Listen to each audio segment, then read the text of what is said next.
Hello everyone, I am Cheriatry and welcome to my YouTube page. Today I want to talk about how to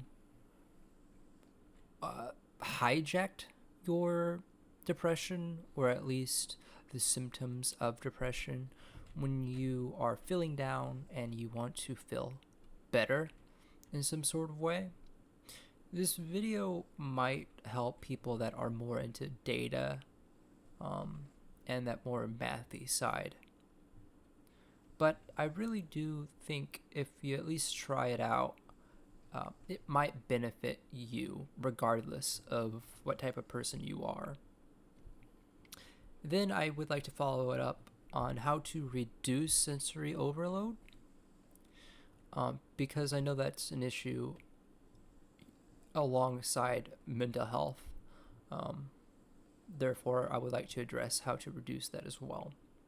By no means am I a professional, I just experience these things on a daily basis as well, and I would like to share my experience with people that are in a similar boat or in a congruent boat that I am in, right?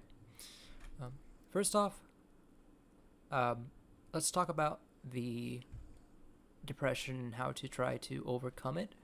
One of the things that, when you're depressed is you're lacking your dopamine, you're lacking certain chemicals that make you feel good, right?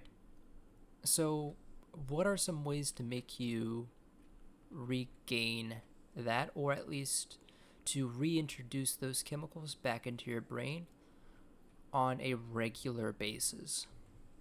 I found that one of the ways, or one of the methods that I've taken um, up was beginning to spreadsheet almost everything, right? That means I spreadsheet the to-do list that I need to do that day, that week, that month, etc. I make a budget planner. I make all these planners just to have some control, because innately as humans, I feel like we tend to like order. Um, Therefore, having things that I am expecting to happen, and the way that it will happen is through my actions alone, will add on some pressure to you, right?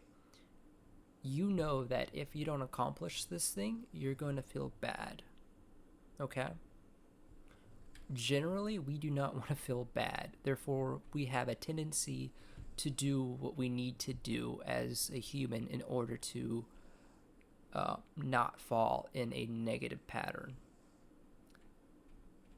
Secondly, and lastly, sensory overload. I first want to describe it for those who are unfamiliar with it.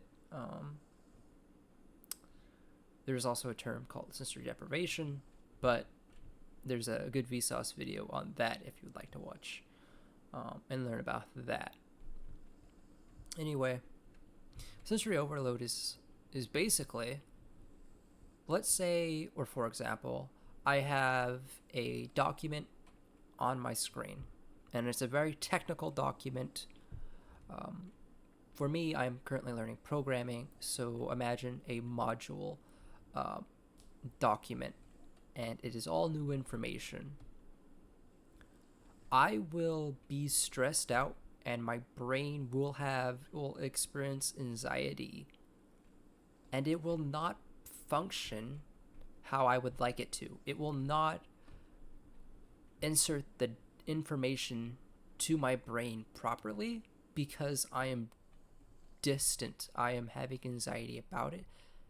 And what I'm receiving is like a fraction of what I am reading. So, one of the ways to stop sensory overload is to manage the amount of information you are receiving.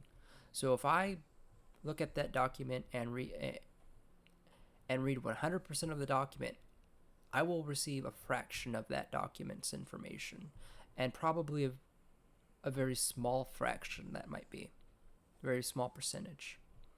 So you have to really break it up into segments. And what I mean by that is You look at the document and you say, okay, this is X amount of long. This is X length. How can I divide this length into a way that works with my brain well? Like, what is the dynamics there? That is something that you have to explore when you are having anxiety. How much information are you actually able to receive and maintain? And how can I segment that into my reading? You could do that by implementing like a Google document to segment certain information by like physically copying and pasting the words on segment 1, segment 2, segment 3, and segment 4.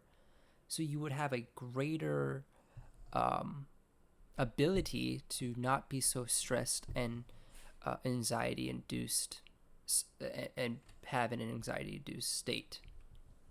I definitely recommend that. And the reason why I would recommend something like that is I recently watched a video on Hank Green's channel, and it was about his methodology of looking at Mint Mobile. Why should you join Mint Mobile and why should you not, right? The video's titled like 5 good reasons why you should join Mint Mobile and 2 reasons why you should not. Something like to that effect. And essentially the way that he went about it is he looked at the data and he bullet pointed out each step. So instead of having all that information in his brain, he extrapolated the information, segmented it,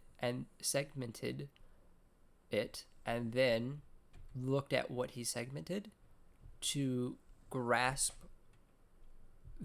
what is going on. Because definitely the phone providers and policies are very technical. I'm not a law student. I don't think I'll ever be, but they do have a skill that is trainable, and I think this is one way of going about it. If you are a law student, please let me know down below if you do not mind sharing your methodology of working through very long and lengthy documents and being able to retain, recall, and active recall. So yeah, I hope you guys enjoy this channel, or rather this video, and the content that I have introduced today. Hopefully it's nothing new. Hopefully it will help you. And I hope, lastly, that you all will have a great day and keep kicking.